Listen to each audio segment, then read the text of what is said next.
जिस समाज में गिनती तय करती है पहचान, वही आंकड़े बन जाते हैं सत्ता की जुबान। कौन कितना है, किसका कितना अधिकार, क्या अब जनगणना बताएगी भारत का असली हिसाब। नमस्कार, आप देख रहे हैं द लोकसभा। भारत में जनगणना सिर्फ लोगों की संख्या गिनने का काम नहीं है। कई बार आंकड़े ही तय करते हैं कि सरकार की नीतियां किस दिशा में जाएंगी, किस समुदाय को कितना प्रतिनिधित्व मिलेगा और राजनीति का अगला मुद्दा क्या होगा। और आज सबसे बड़ा सवाल है, क्या जाति जनगणना भारत की राजनीति का पूरा खेल बदल सकती है। आइए समझते हैं इस पूरे मुद्दे को बिना किसी राजनीतिक पक्ष के आसान भाषा में। सबसे पहले, जाति जनगणना आखिर है क्या। सामान्य जनगणना में देश की आबादी, उम्र, लिंग, शिक्षा, रोजगार और दूसरी सामाजिक आर्थिक जानकारियां जुटाई जाती हैं। लेकिन जाति जनगणना में लोगों की जातिगत पहचान और उसकी संख्या का भी आंकड़ा जुटाने की कोशिश होती है। भारत में आखिरी बार व्यापक स्तर पर जातियों से जुड़ा डेटा 1931 की जनगणना में दर्ज किया गया था। आजादी के बाद जनगणना में अनुसूचित जाति और अनुसूचित जनजाति की गणना जारी रही, लेकिन बाकी जातियों की व्यापक जातिवार गणना नहीं हुई। यही वजह है कि आज भारत की राजनीति में एक बड़ा सवाल बार बार उठता है। जब हमें पता ही नहीं कि अलग अलग जातियों की आबादी कितनी है, तो उनके सामाजिक और राजनीतिक प्रतिनिधित्व का सही आकलन कैसे हो। जाति जनगणना के समर्थक क्या कहते हैं। समर्थकों का सबसे बड़ा तर्क है, जिसकी जितनी संख्या उसकी उतनी भागीदारी। उनका कहना है कि अगर किसी समुदाय की वास्तविक आबादी और उसकी सामाजिक आर्थिक स्थिति का सही आंकड़ा सामने आएगा, तो सरकार ज्यादा सटीक तरीके से नीतियां बना सकेगी। मसलन, किसी समुदाय की शिक्षा दर कम है, किसकी सरकारी नौकरियों में भागीदारी कम है, कौन आर्थिक रूप से पीछे है, किस समुदाय को सरकारी योजनाओं का कितना लाभ मिल रहा है। अगर इन सवालों के ठोस आंकड़े सामने हो, तो सरकार कल्याणकारी योजनाओं और आरक्षण जैसी नीतियों को ज्यादा डेटा आधारित तरीके से तैयार कर सकती है। लेकिन कहानी का दूसरा पहलू भी है। क्या जाति जनगणना समाज को और ज्यादा जातियों में बांट देगी।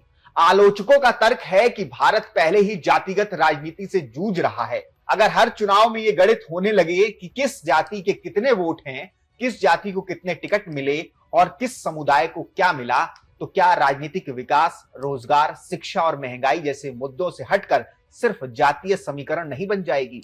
यानी सवाल सिर्फ ये नहीं है कि जाति गिनी जाए या नहीं, सवाल ये भी है कि उस डेटा का इस्तेमाल कैसे किया जाएगा। अब आते हैं राजनीति पर। भारत में कई राज्यों की राजनीति लंबे समय से जातीय समीकरणों के आसपास घूमती रही है। उत्तर प्रदेश हो, बिहार, राजस्थान, महाराष्ट्र, कर्नाटक जैसे राज्यों में चुनावी राजनीति में जाति एक महत्वपूर्ण फैक्टर रही है। राजनीतिक दल टिकट बांटते समय जातीय समीकरण देखते हैं।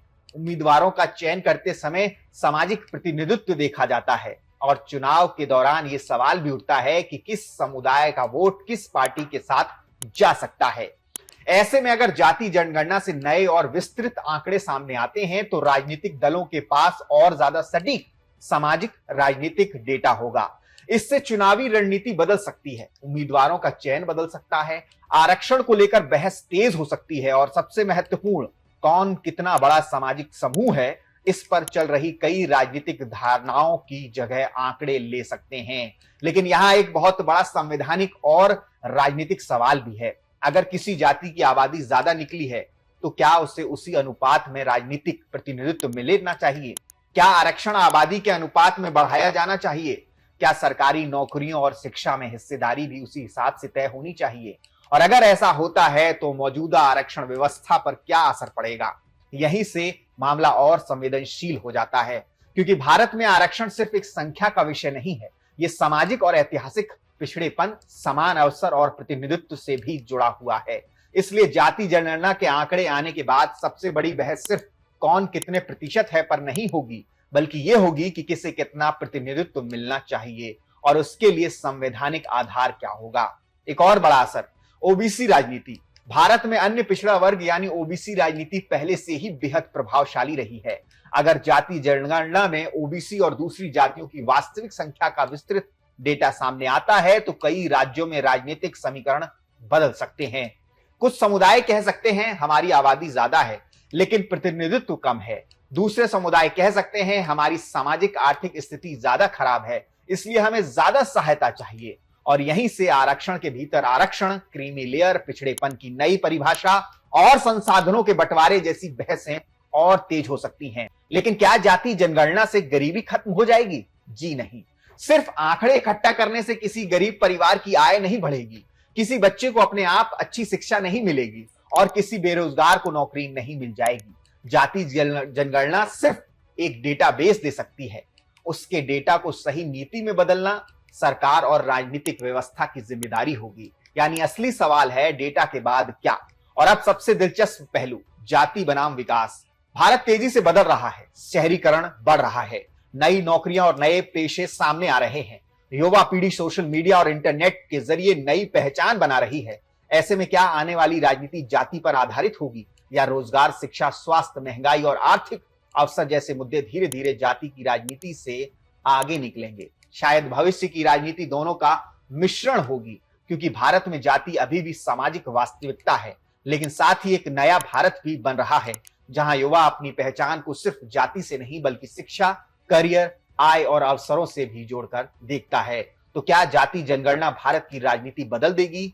संभव है, लेकिन सिर्फ जनगणना से नहीं। अगर आंकड़े पारदर्शी और विश्वसनीय होते हैं तो वे सरकार को बेहतर नीतियां बनाने में मदद कर सकते हैं। अगर उनका इस्तेमाल सिर्फ चुनावी वोट बैंक के लिए हुआ तो जातीय ध्रुवीकरण बढ़ सकता है। अगर डेटा के आधार पर वास्तविक सामाजिक पिछड़ापन को समझा गया तो यह सामाजिक न्याय की दिशा में बढ़ता हुआ कदम हो सकता है। लेकिन अगर आंकड़ों को सिर्फ राजनीतिक हथियार बना दिया गया तो यही जनगणना समाज में नई खाइयां भी पैदा कर सकती है। इसलिए जाति जनगणना का असली महत्व सिर्फ कौन कितने प्रतिशत है में नहीं है। असल सवाल है उन प्रतिशतों के आधार पर भारत किस तरह का भविष्य बनाना चाहता है। भारत को ऐसी राजनीति चाहिए जिसमें हर समुदाय की संख्या और समस्याओं को समझा जाए, लेकिन किसी नागरिक की पहचान सिर्फ उसकी जाति तक सीमित ना हो, क्योंकि लोकतंत्र में संख्या महत्वपूर्ण है लेकिन समान अधिकार उससे भी ज्यादा महत्वपूर्ण है। अब सवाल आपसे, अगर जाति जनगणना के बाद पता चलता है कि किसी समुदाय की आबादी ज्यादा है लेकिन उसका प्रतिनिधित्व कम है, तो क्या उसे उसी अनुपात में ज्यादा राजनीतिक और आरक्षण की हिस्सेदारी मिलनी चाहिए, या फिर भारत की राजनीति को जाति के आंकड़ों से आगे बढ़कर आर्थिक स्थिति, शिक्षा और योग्यता को ज्यादा महत्व देना चाहिए? आपके हिसाब से जाति जनगणना सामाजिक न्याय का रास्ता है या आने वाली राजनीति का सबसे बड़ा वोट बैंक? अपनी राय हमें कमेंट में जरूर बताइए।